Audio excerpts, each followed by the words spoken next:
Okay, record this computer. All right, welcome to everybody. My name is Fede. We are here along with Maria. We're organizing the conference in Spain that will take place in Alicante, Thursday, 13th of December and Friday, 14th. We are so happy to have Heidi, who will be one of the keynotes. She will be covering a very interesting topic session. And then we have decided to have her here to try to introduce the topic she will be talking about during the CAS. Heidi, thank you so much for being with us. Yeah, great to be here. Thanks for the invitation. Thank you for your time. We know that it's very early in the West Coast, so thank you that you have accepted the invitation. My pleasure. So this is the final session of the webinar that we have decided to put out there for the people who will be attending the conference. This time we're gonna cover in the dynamic reteaming. So just for the logistics, Heidi will be sharing a presentation, and then we're gonna have some Q&A for the people who join the webinar. And if you have any questions, please put that on the chat box, and then we'll be intercept them and ask them to Heidi. So Heidi, whenever you want to take it away, that's yours. Sure. Yeah. Well, it's great to be here. I'm super excited for my upcoming trip to Alicante, and I'm going to introduce the topic right now of dynamic reteaming. And so, getting started here, I want to show you this picture. Can you imagine working at a company and the customers are so delighted about your software that they celebrate the anniversary of using your software and they bake a cake? This is what it was like when I was at one of the startups that I worked at called AppFolio. In addition, the customers were so delighted with the work of these teams that some customers would knit scarves and then send them in to the people. And it was just kind of like, oh my gosh, we at one point had a goal, which was inspire more scarf knitting. That was one of the goals that we had as a development team. And, you know, for me, it's kind of like a different sort of message than I had been used to in software. I had been used to more of a mechanistic approach or suggestions from the industry that, you know, we got to keep teams stable or the same for predictability. Like, let's measure the work of the people. You know, maybe it's like kind of a lot of accounting work, and it's more about the control of people. And in my experience, I've found different approaches work a little bit better than that. At Folio, one of the things that we would do is reteam on a regular basis. And so reteaming is when you change your team compositions. And I'll share some basic examples from over the years in this webinar. So this is Jim. He's a software engineer that worked at the company for many years, and he was located in a different city from the rest of the team. When he would come back every quarter to work with the teams, he would go from one team to the next, and he would kind of nomad around to share his expertise with the team members. So it's a good opportunity for learning when you come and you switch teams. You know, the other thing was, you know, at this place in particular, we had collective code ownership. Anyone could work on anything, so it enabled a lot more fluidity. People were generalists, shared the code ownership, and would work together directly. We would have pair programming and mentoring to help people get aboard and get used to their new roles. So if you switch teams, you'd be paired with a mentor. When you join the company, you'd be paired with a mentor. So when your teams change a lot, whether it's due to growth, you can use mentoring as a tool to help people get up to speed. The other thing we would do quite deliberately is switch pairs within the team and across teams. Let's say you have dependencies that you're working on with another team. We had found that pair programming across these teams kind of helped get this work done. And many of these things are kind of counter to the traditional wisdom or suggestions that say the best teams are the ones that stay the same and are stable. And what we found over the years is that quest for stability wasn't always useful. We found a lot of benefit in changing teams. And for a lot of the times we didn't have much choice. Like I was the 10th employee at this startup. I was there for 9 years. Sometimes multiple people would arrive in one day. So how do you handle that when you have multiple start in one day? These are a group of interns that started together. One of the tactics that we would do is spread people across different teams. So we'd have these cross-functional teams that you can see at the bottom here, and we'd have the new hires come and we'd spread the load of the onboarding of the new people, and that worked very well for us. We got to kind of have a reteaming on the edges, kind of slight changes to each team. Sure, it was like a wave in the system, but it helped us to really integrate a lot of people when we were growing really fast. And a lot of the times we also kind of amplified the team change. Sometimes we'd hire more people, sometimes less people, and it was a deliberate business decision how fast we grew or how slow we grew. And so we were in control of the rate of our changes. And so it's kind of like this. Dynamic reteaming is when you change your teams, and it's a business decision. How fast you go, how slow you go, and whether you do it or not. And sometimes when you find awesome team chemistry, you want to keep that team unchanged, and that's perfectly fine. But other times there's like a lot of human reasons why we want to change the teams. Like these guys were working together for so long, got sick of each other, felt a sense of stagnation. The dog looks a little bit bored. They were ready for a change. And why not? We want people to be excited to come to work each day. Sometimes besides working on new things, we might want to work with a different set of people. So we got to watch the energy and kind of be in touch with how the people are feeling. We use different techniques to do these things, such as having one-on-ones with people, using team coaches, and also using kind of large-scale survey techniques to kind of see what is the energy or the sense of happiness across our teams. Sometimes you need to really kind of disrupt things. Like if your teams are in a funk and the energy is really low, there are things that you can do to invite some changes. It's kind of like liberating the people from miserable situations. Like for when some teams grow really big, like here's a team that grew quite big, and one of the things that you notice with this kind of change is that sometimes things feel less productive. Meetings take longer. They were having a stand-up here, used to take 10 minutes, but just by the sheer number of people, it kind of adds drag to the ways that we worked before. And so grow and split is one of the dynamic reteaming patterns that I write about in the book, Dynamic Reteaming, that's on LeanPub. And so grow and split is a common thing that I've seen across different companies that are growing really fast. So I have been working with teams for more than 20 years now, and in Southern California. And at one point I became quite curious about the topic of reteaming, because I thought, was it just us? Is it just personal experience from the companies that I've been with? Is it some special thing about California that we have this fast growth and dynamically changing teams? I became very curious about this, and I decided to do some research. And what I did was I interviewed people and I collected patterns and stories. Now, and I interviewed people for an hour. I used a research approach called grounded theory that I learned from reading the book Daring Greatly by Brene Brown. So basically you record people, you transcribe the data, and then you analyze it and code it for themes, and then you write about the themes. So that's what I did about the book Dynamic Reteaming. Through time, you lessen the patterns, and you notice that, hey, looks like when I wrote this slide, I noticed 25 patterns and stories, but I've gotten this down to 4 base patterns that I'll talk about during my keynote.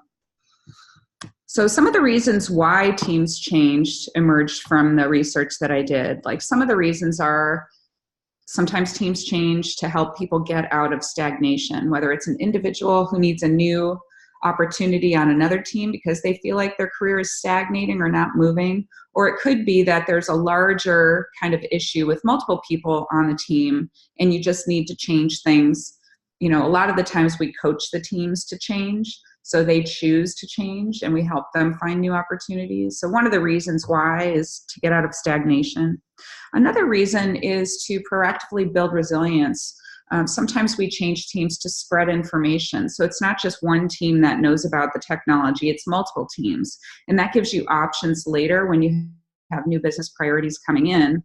You have kind of more liquidity in your structure. Sometimes new work comes in and that drives a team change. Maybe it's this new priority over here, and specific people are invited from other teams to work on this due to their skills. I've seen that happen more than once. Another kind of logical reason teams change is just company growth. I mean, I've been at 2 startups. The first one, we invented GoToMeeting and GoToWebinar. I was the 15th employee. I left when there were 700 people, a lot of growth and change.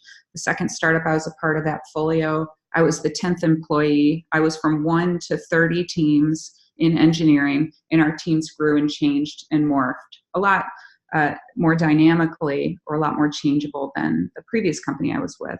And I'm at Procore now. Procore Technologies. We're located in Carpinteria, California, and our company has also grown and changed fast. These are not unique things to one company. Company growth. Also, when you lose people, so sometimes people will want to change a team, so that initial team that they were on is different. Sometimes people will leave a company, and then that's another type of change, and there are deliberate things you can do when people leave your teams, such as acknowledging it and talking about it and understanding, well, what was it about this person? What did they do in particular that we want to have live on after they leave? Having these deliberate conversations is really important. And I think another one of the most interesting reasons that our teams change is if you have the perspective that success at work is tied to fulfillment or engagement, we might help people change teams so they can pursue a new learning opportunity that's just not possible where they're at, or to even change roles and have a different opportunity. People can renew their careers if you give them opportunities to change, and not just see how this is different than that initial stance I was talking about before, where the people are managed and we kind of try to keep things the same for predictability's sake. It's a totally different perspective. So I'm talking about more techniques that try to put the humans first, even though change can be very, very difficult for people. So being sensitive about this stuff is also important. So how did teams change? Some ways, right? So one by one addition and loss of people is some of the structural change. Hire in new people. There, maybe you add a person to a team like we were talking about before. That's a different kind of change than when you invite 5 people across different teams to move over to the side and become their own new team. It's different. You have to coach them differently. That is the isolation case, which is at the bottom here. Sometimes I remember I was at one company, 25 new engineers arrived in one day. We had to treat that differently than we did with the addition of one person. So I guess it sounds kind of obvious, but this is a real thing, and I think we can get good at these things. I think, again, grow and split is another thing that happens. When I was doing this research and I was interviewing all these people, I almost felt like an anthropologist, because I was deriving the patterns from the stories just to prove the fact that this is a real thing. Because I get kind of sick of the advice. I'm internal to a company. I'm a coach. I'm with teams. I'm with individuals. I'm a practitioner. I need real world advice that's going to help me. Somebody telling me, hey, the best teams are the ones that stay the same, that just doesn't do much for me. I'm in a changing environment. So getting advice that says, like, keep them together and do this, it just didn't work for me, which is one of the reasons I'm passionate about this. This is just a picture of the isolation pattern of reteaming. When you have maybe some existing teams, like you see on the left side of the picture, and people are forming a new team off to the side. You can do that to move really quickly. When I was at this startup, Expert City, we had the original product we were working on failed.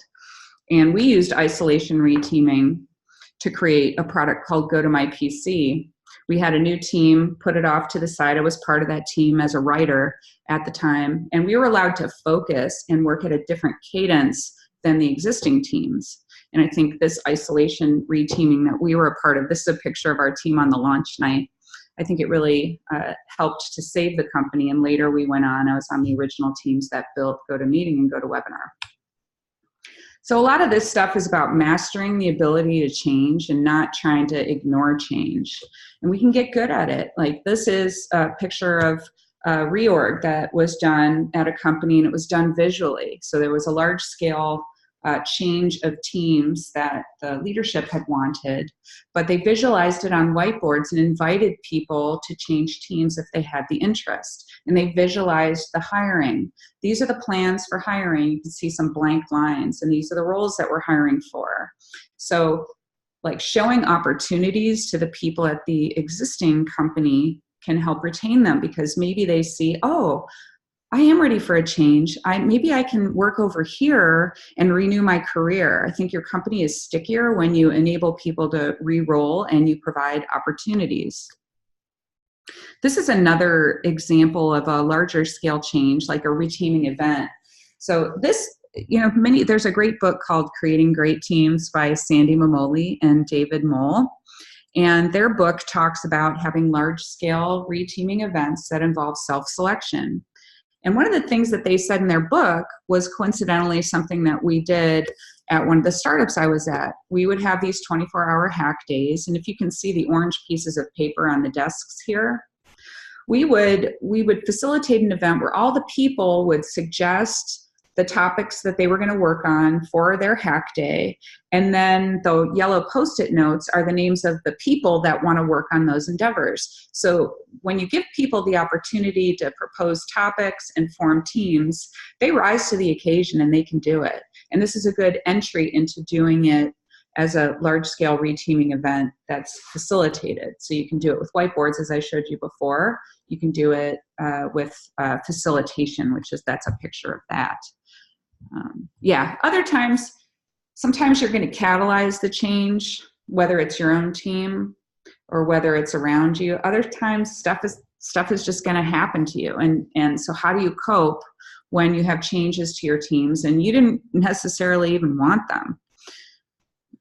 Sometimes people are going to leave and it's not the same anymore when they leave, right? It might feel different. Sometimes we're glad they're gone if they were particularly disruptive or annoying. Sometimes we're glad they're gone when they leave, but it's not, something that we necessarily start ourselves. Other times, it's really, really painful. Somebody left a team and they didn't, they took a lot of knowledge with them when they left the building. This guy, he didn't have this redundancy where other people knew how to support the system he was working on. Here he is on vacation, there's an outage, and he has to support it. So I think a lot of the times if we get in the habit, the traditional old way of working habit of individuals working and owning different parts of our application, it can be quite dangerous. If any of those individuals leave, who's going to take over their work? You could have a lot. It's better to kind of build redundancy in through pairing or through sharing the work. Hunter Industries does mob programming. They have a great way of having redundancy in their teams. So really, team change, whether you start it yourself or whether it's going to happen to you. So you might as well get good at it. And this is a subject that I speak about in these keynotes. So I'm Heidi Hefland. I'm very grateful to Procore Technologies. They support that I go and travel around and speak globally. And I just have to say that it's very exciting for us the last couple of days at Procore because we are ranked as the #2 best place to work in tech companies across the world, according to Glassdoor, and #4 across all companies on Glassdoor. So it's been exciting for us as a company to celebrate that in the last day or so. And here's a picture of the Dynamic Reteaming book that is on LeanPub and soon to be in print. So thanks so much. Awesome. Heidi, thank you so much. A lot of examples, a lot of anecdotes, so many startups that you have been working on. This is great. So I have to be honest, I have a full row of questions that I would like to ask you. Sure. First of all, so congratulations for those 2 recognition or awards that you have received from Glassdoor. So the first question that I would like to ask you is, do you think that awards basically came from because you are doing this kind of the dynamic reteaming? Is that like a consequence of the work that you're doing right now? I don't necessarily, I can't prove any direct connections between what I speak about and the success of Procore. I mean, I contribute to it, of course. I think Procore is a very special place. We really live the values that we have. Before I joined this company full time, I was a consultant, and I was really, really delighted when I heard the engineers that I was working with talk about the company values, which are ownership, openness, and optimism. Those are the three, we call them the 3 O's, and there are company values. And what I noticed is that these people really live the values. I mean, how many times do you go in a company and they're actually using the values? I mean, the people talked about them.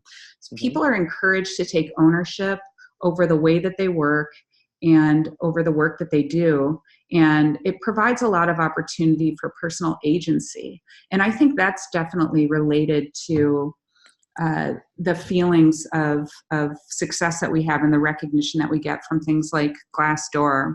I think definitely, I bring a certain type of influence to the companies that I'm working with, which is, when we are going to be changing teams for whatever reason, that people are able to have a choice in the matter. And that's something that I try to promote. And it's a big, we're big organizations, so things happen in all different ways.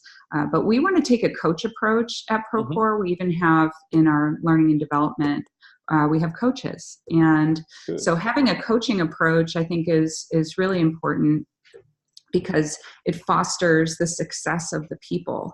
And I'm a coactive coach and certified by the International Coach Federation. And a lot of the stance that I bring is helping people get better at what they do, whether I'm coaching a team as a unit or an individual. And I think, the philosophies that I talk about, most definitely contribute to the success. But then, the awesome thing is that I'm part of this larger community of people that come from this stance and alignment. We are a learning organization, and the success of Procore is definitely a factor of all the different people that are here. Based on what you said, I am assuming that a lot of people would like to join Procore after your words. Because, from me, or at least from my experience, we normally are not used to see, for example, companies that live, the values as you said. So that is something that I think that so many companies need to learn from for companies like Procore. I would like to mention something that you just said. You said that it's very important, at least that you at Procore have coaches. I've been on a conference, Productize in Lisbon a couple of months ago, and there was a keynote from Marty Kagan, and he said that one of the most important things, if you want to get good at something, you try to join a company where you have people who can coach you, and it's really good at that, at that position that you want to achieve. And then if you have someone who coach you, who may be, for example, your boss or whoever. He said, if you don't have a guy who can coach you on the role that you are performing, just try to join a company where you're gonna have some people. Do you have this thing? Is this important for also Procore to try to, spread the values and the culture and what people are basically living in the company? I think it's really important to have coaches and to have people who come from a coaching approach. There's a lot of awesome techniques that managers can employ to have coaching conversations.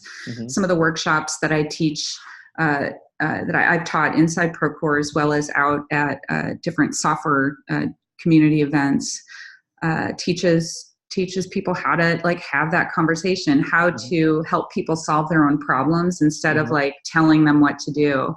I think it can be really, really powerful, and it can be a great vehicle to help people feel ownership over their lives and what they do. And it can help, a lot of the times maybe people will have a block and, or maybe need to get over something. And it always helps to have a supportive person who's not coming from the stance of I'm evaluating you, but it's more like, how can I help you grow and succeed in your role and have that clarity? I think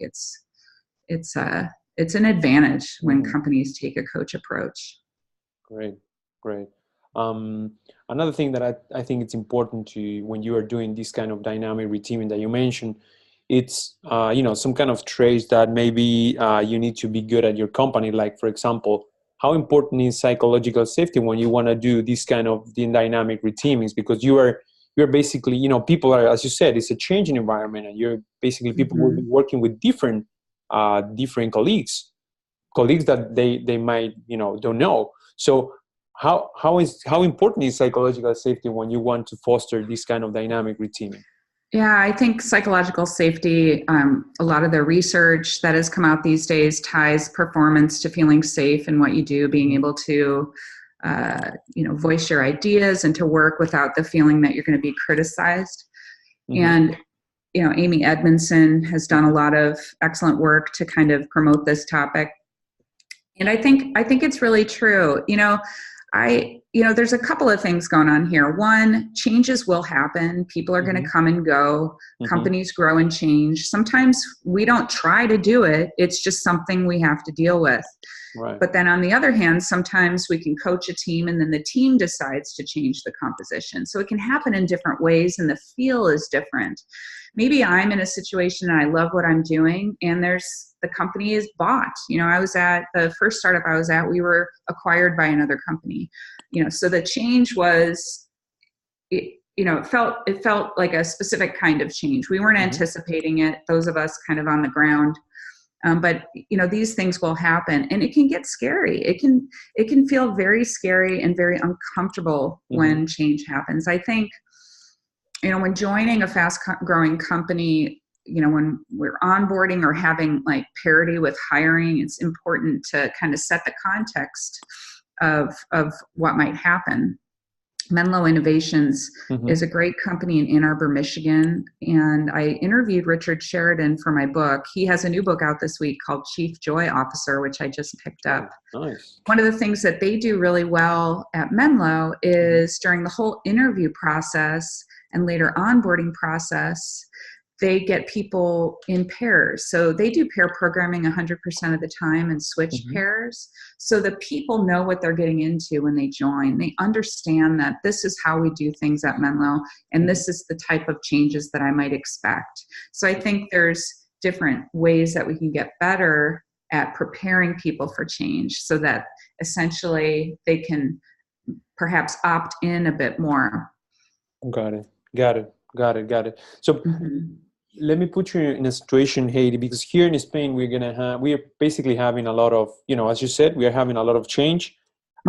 Huge companies, I would say banks that they are structured, they have their own history. They have a lot of, I would say, culture thing that must change as well. But as a consultant, how would you approach when you, for example, are working with these kind of organizations to try to infuse these kind of techniques that you are suggesting in dynamic reteaming? I mean, the first thing that you can, you know, tip and tricks that we can start using in that. Yeah. So there's a variety of things. So you're talking about working in a bank and you're expecting some big changes to happen, like reorgs, like large scale movements of people, or just in general changes? Well, at the end, we have different, different flavors. In the bank that I'm right now, it's like a huge, massive change, I would say, that they're trying to structure from the portfolio level up to, you know, the team level. So it's basically a huge change. Yeah. So like kind of from a systems entry perspective, to try to socialize some ideas to make change successful, team change successful. Some of the things that I would do first is probably, you know, give a talk or share a video about dynamic reteaming just to get the idea down, get the kind of the basics down. There are practices that you can do before, during, and after you reteam. So let's just take the example of a team that it's grown so big that it feels like you want to split it in half. And maybe the people also agree that this would be a good idea. So one of the things I like to do is draw a picture of the before and then draw a picture of the after. And so like if you have the teams and all the names of the people and the roles that they're in, you can kind of draw it on a whiteboard and then put an arrow and then draw a picture of what the split would look like. And try not to share people between the split teams so they're independent. So So visualizing the change like that is a good idea. One of the things that I've done in the past is that the team structure, it depends on how big the organization is, but it's represented visually somewhere. It's on a whiteboard, it's in a document. So you have the current state, and then you describe the future state. You have an FAQ, and there are certain questions that there's a chapter in my book which talks about preparing for large scale change. Mm-hmm. And it goes over a lot of things like, are there going to be management changes? Like when this team splits in half, does that mean people are getting new managers? Yes or no? So there's a lot of different kind of factors that you can think about. Mm-hmm. So you can do some planning. Then communicating about the changes can be pretty tricky. If it's starting within the team, like if it's the split is a result of the people wanting it, the communication is already sort of built in. Maybe you need to communicate out, this is what we're doing and here's why, and this is how we feel like we'll be more effective if we split into two teams. We have to get buy-in, perhaps from the leadership that's outside the teams, because they might be like, what are they doing over there?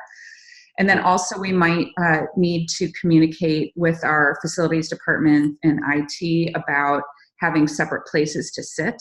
We might want team spaces that are different.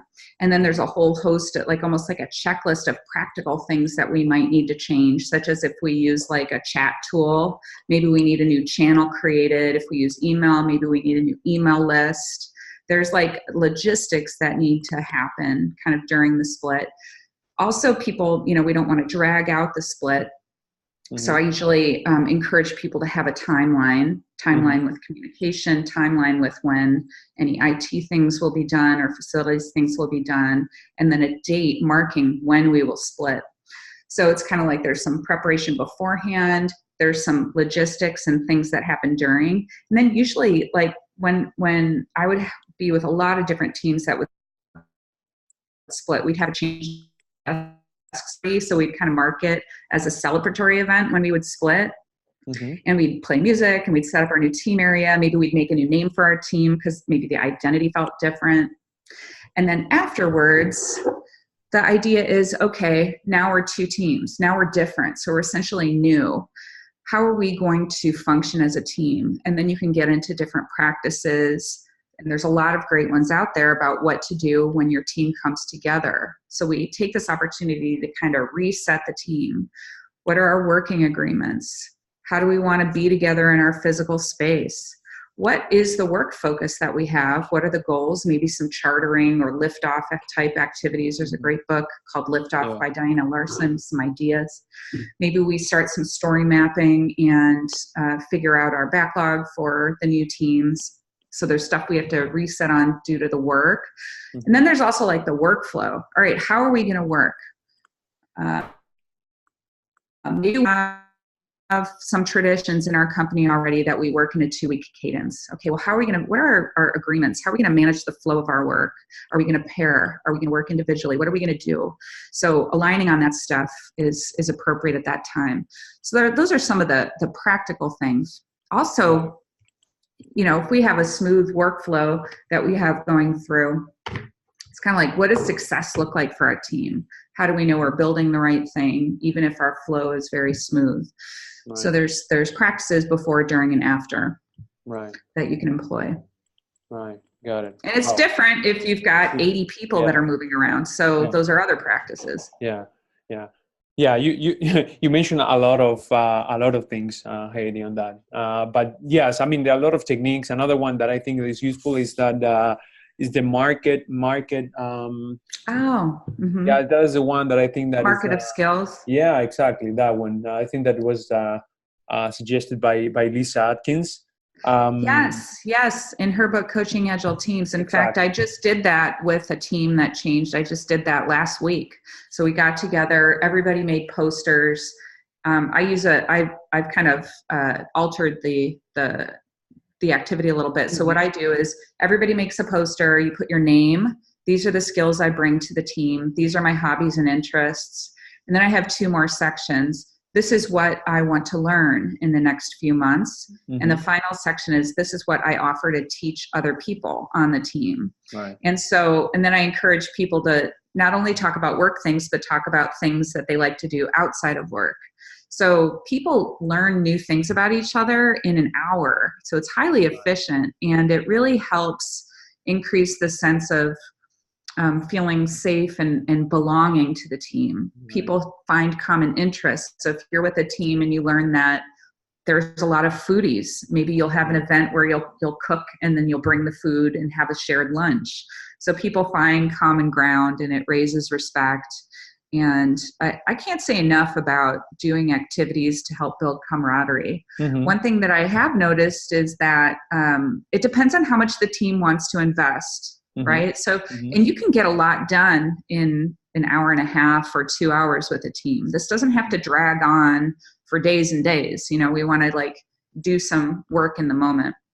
Right. You know, so sometimes I'll have a coaching engagement, a team coaching engagement, where I'll have a team, and then they'll be with me for a series of 5 sessions, maybe an hour a month, you know, or 2 hours a month. And then we talk about it at the end. Do we want to continue or stop? Are we pretty good? And I have a host of things that I'm doing. That's the next book I'm working on is about coaching team change, and has these team coaching framework. So nice. Yeah. Another one. Good. Yeah. So let me try to remind the people who has joined the webinar. Please, if you have any questions for Heidi, just type it on the chat box, and I will read them out loud. So I'm not the only one asking questions. So one of the questions also that I have, Heidi, is that you always mentioning that these kind of techniques can be used, for example, for different teams, even though they're small or large scale. But what happened, for example, with the level, for example, of directors, I would say, for example, the CXO level? Do you think that it would be good to use these kind of techniques? Of course, it can be difficult, but some point at least to try to, make them share some kind of learnings. Have you ever applied these techniques to the more senior level? You mean coaching the senior leadership teams?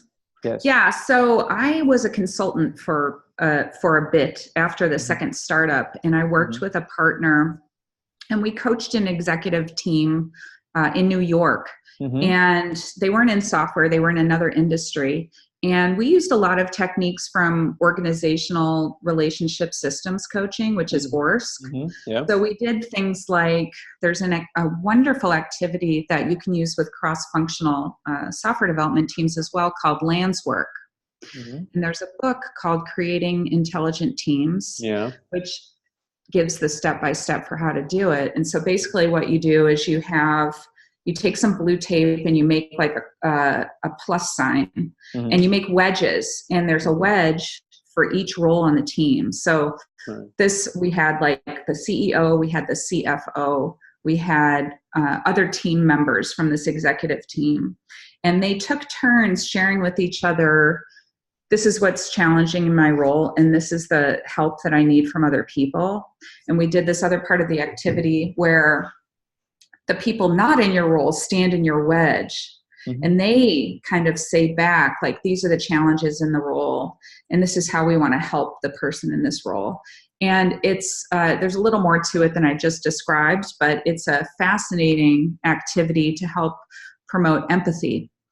Now, I think with any of this team stuff, whether you're coaching an executive team or any kind of level of team, the people have to be willing to delve into it, right? We don't force people into team coaching engagements. We invite people to participate in it, and we offer different services. That's kind of the approach that I take. Here at Procore, for example, I function more or less as an internal consultant that offers coaching, training, mentoring, etc. And I have people that become my clients, but we don't force people into this stuff.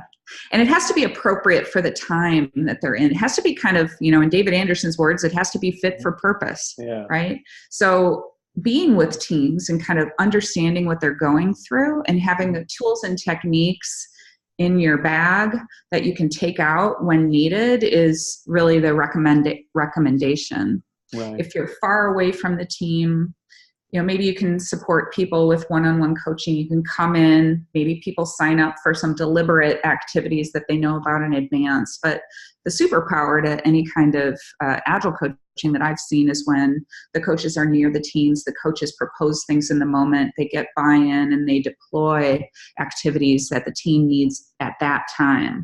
So it has to be kind of fit for purpose. Nice. Awesome. Yeah.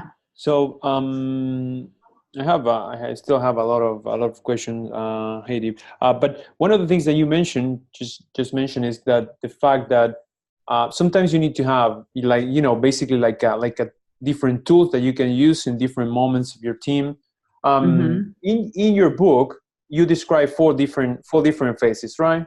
Birth, adolescence, maturity, creative destruction. Let's suppose that you start working with one team. Is there this kind of, I don't want to say like an assessment. It has a pretty, I don't like that word, but something that you can say, all right, this team, can be placed in this particular phase. And then if I know that they'll have to move to a different phase, I can help them, to move a little bit, more smoothly, I would say. Just to try to help them, as you say, like either if I'm a coach or I'm working that team and I want to take that position to, help that team with something to transition to the other phase.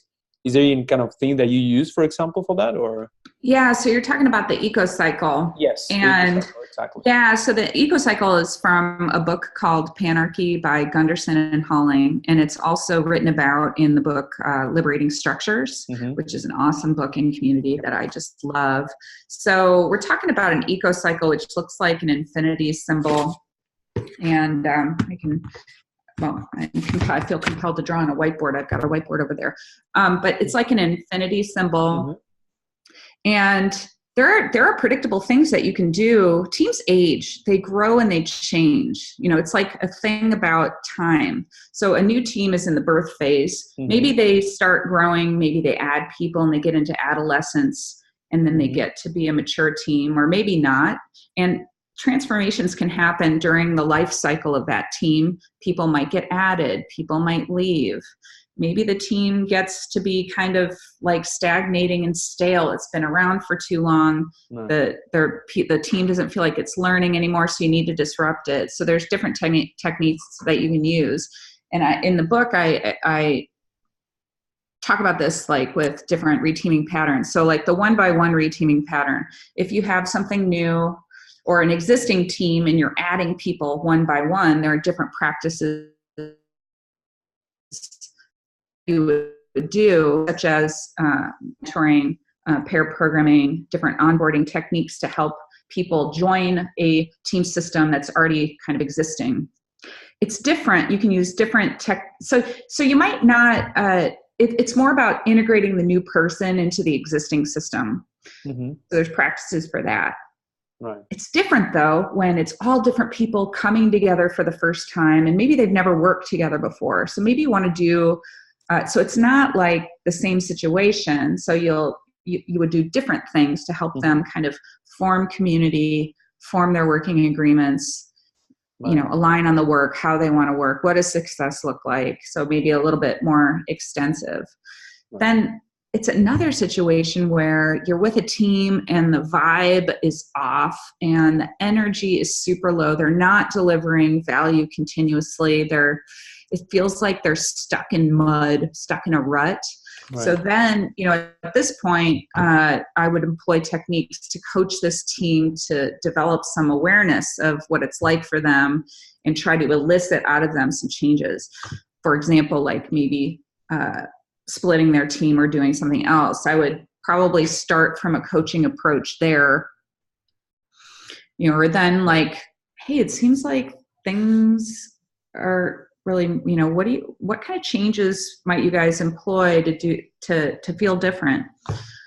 There's different, like Patrick Lencioni in his practice, the table group, they have, there's some different team assessments out there that can be given. I don't use any particular, in the way that I work, I usually kind of talk it through and kind of get a sense of how people are doing and then deploy a set of techniques. Got it. Got it. Awesome. Yeah, I was asking that question because sometimes what we see is that there's a different team, and maybe, you know, when you're coaching that team, you don't understand where they are, and then you start applying things that they're not useful for that team, and they basically confuse them, right? Yeah. So that's what you don't want to do. You know, it's kind of like the classic example. If the team is going through something really heavy, and if somebody comes in there and tries to get them to do an improv game, it's just not appropriate. So we like to say we want to meet the teams where they are. And, you know, sometimes it's you got to hold what we call hold the space for the team and do a technique called process coaching. This is a coactive coaching technique in which we get people to talk about things, maybe journal a bit, and we kind of keep them in the difficult situation, and we keep them talking about it. And the idea is to help them shift out of it after they've explored it fully.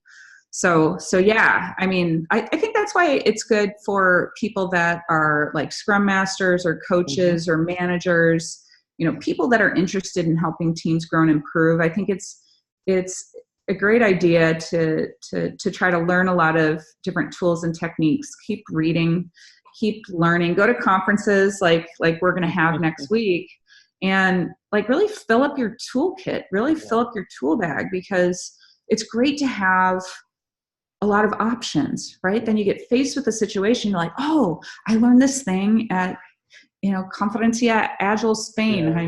And I want to use that, you know. So and that's at least what I do, because I'm not done learning. You know, I go to these conferences, I learn new techniques, and then I want to be able to apply them in the wild. And so the more I learn and the more I kind of gather and collect, and when I'm in that situation with a team, I'll have options. I'll have more stuff to try. And I don't think there's one correct way to do any of this. So it's kind of like, you know, we get to be creative about it. We get to experience challenges, draw on what we've learned. We get to try things. And, you know, we get permission from teams. You know, I'll be with the team and I was like, hey, you know, I just learned a new technique at a conference. I think because you guys are going through X, Y, and Z, I think it could be really helpful. Would you be willing to try this and know that I might be a little messy how I facilitate this? Would you be willing to try it? So I do stuff like that all the time.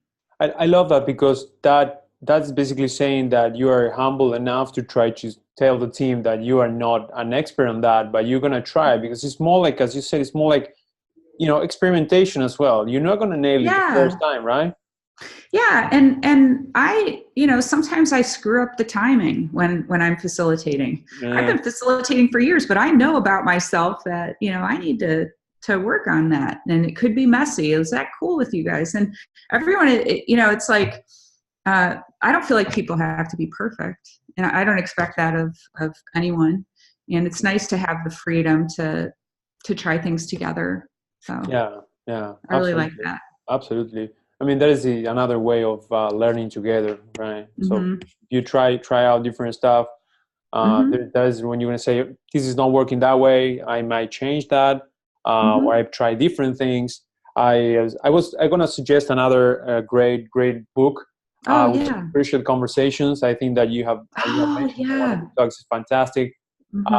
Because another thing that I was about to ask you is about, for example, what happened when you have a very, I don't want to say toxic team, but this is a one person which is basically doing that the team is not performing at their best.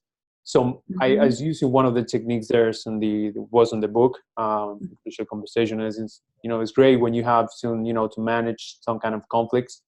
So it's another great book. I love that book. And I've done some training on that. We believe in that philosophy here at Procore. And getting, you know, sometimes we have to have conversations that are challenging. You know, we might take you know, let's say you're working with a team and somebody is unusually maybe disrupting the flow, or that there's some sort of conflict. You know, might take, you know, talk with them aside from the team, kind of in private, and have a conversation. Sometimes people aren't aware of how they're coming off in front of other people. Sometimes people will be really grateful if you take the time to give feedback. Another book I love, Radical Candor, which talks about another approach to having these important conversations. And sometimes people just don't know how they're being perceived, and I think it's important to share feedback. And it's definitely not always easy. So it's a skill to practice. We have one in organizational relationship systems coaching in ORSC. It's called the third entity activity, where let's say somebody comes to you and they have a problem with another person. So how do you, as a manager, coach, colleague, help that person through that? In the olden days, we might have said, well, go talk to them. But now what we can do is we can do an activity with them in which they imagine that they're in the shoes of the other person. And what is it like for that imagine what it's like for that person being in their shoes. Okay, well, what do you think now based on what you just imagined? So we can facilitate a particular activity to help people build empathy for the challenging situations that they get in.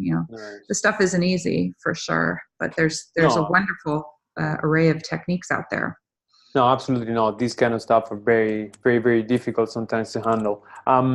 What is for you, Heidi, a high-performing team? How would you define it? Yeah, high-performing team. So, there's a variety of things. So, people feel safe and comfortable to be the best that they can be. They can express their opinions without holding back. So they feel that kind of sense of safety. The team is delivering value at a regular basis to their customers, and the customers are pleased, and you hear back, did we deliver something that made sense for the customer, that the customer is delighted by? So you could have a really smooth workflow, but if you're building something that's not useful, it doesn't really matter if your workflow is smooth. So it's something about like being able to fully express yourself and contribute without fear. Something about delivering awesome value continuously to the customer, and be able to do that. The team that's in the pursuit of excellence is always trying to grow and continuously improve. They talk about the challenges that they have. They do the work and have retrospectives. I think those are characteristics of awesome teams. And even more, like the approach that's described in the book Accelerate. I don't know if you've seen that one lately. Many of us were in environments which do continuous deployment. So how are we able to recover from failure? I mean, that, I think it's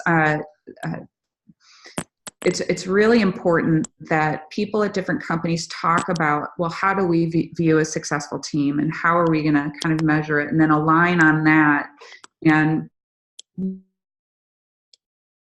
bring it up to the teams. I think the teams can suggest this stuff as well. Like, this is what we're going for. This is what an awesome team looks like.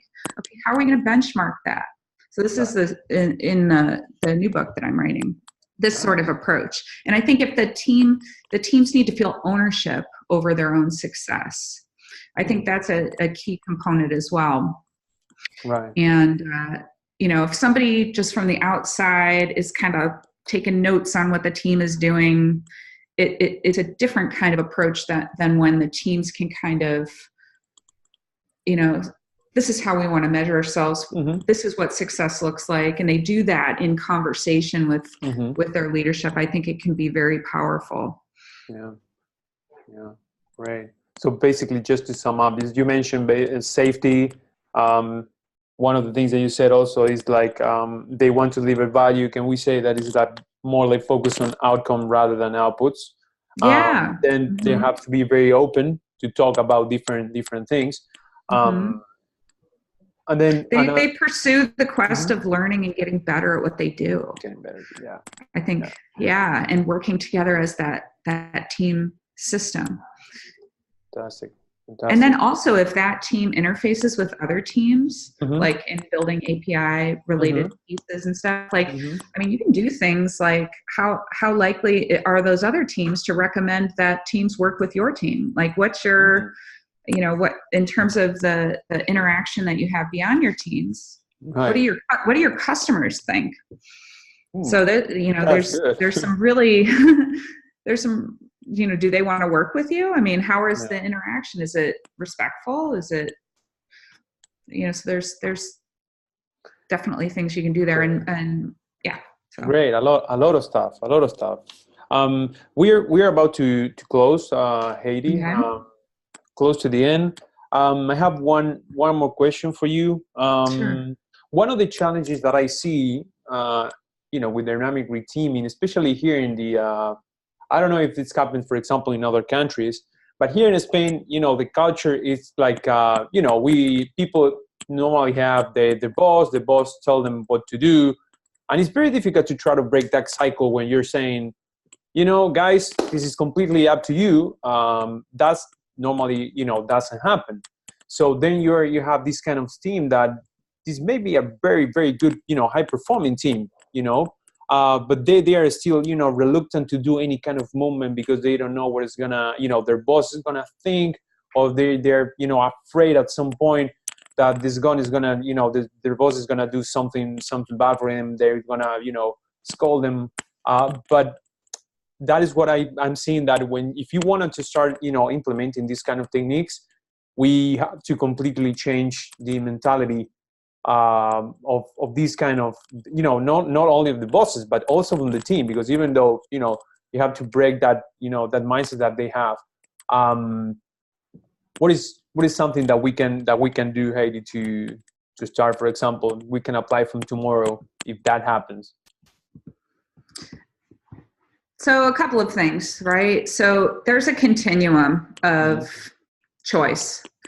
Maybe at one part of the spectrum, it's very command and control. You will work on this, you will work on this, you will work on this, you're on this team, this team, this team. And then there's the opposite spectrum, which is the people determine who the teams are. There's other points in between. And I think being exposed to ideas and coming from a coach approach can be helpful. We want people that are engaged in their work and that are doing their best work every day. So I think really tapping into what motivates this person, how are they doing today? Would a different type of situation be helpful to them? I think you can start maybe with managers. Right. Expose them to, maybe I have a lot of videos out there. There's this webinar, expose them to some of the ideas about giving people choice in order to attain fulfillment or renewal. We want people to be excited to come to work each day. How are they feeling? There are large-scale surveys that you can do in companies to gauge the engagement level of the people. So how are the people feeling? There's different anonymous surveys you can do. There's team health checks you can do. We were talking about what are some of the benchmarks. There's an awesome Spotify team health check that many of us know about and can do with teams. I think it's more of a stance of, instead of coming from a control perspective, how can we help people kind of find the fulfillment in their work so we can retain them?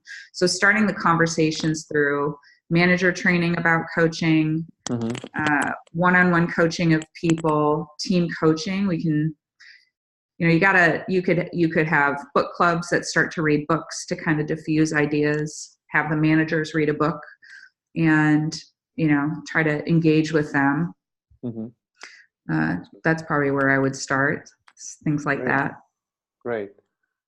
So Heidi, thank you so much really for your time. We really appreciate it. We are very thrilled to have you next week as part of the conference. I don't know if you wanna say something else, but we only have to say thank you for your time. Yeah, very excited to come to Alicante since I was an exchange student there when I was 17.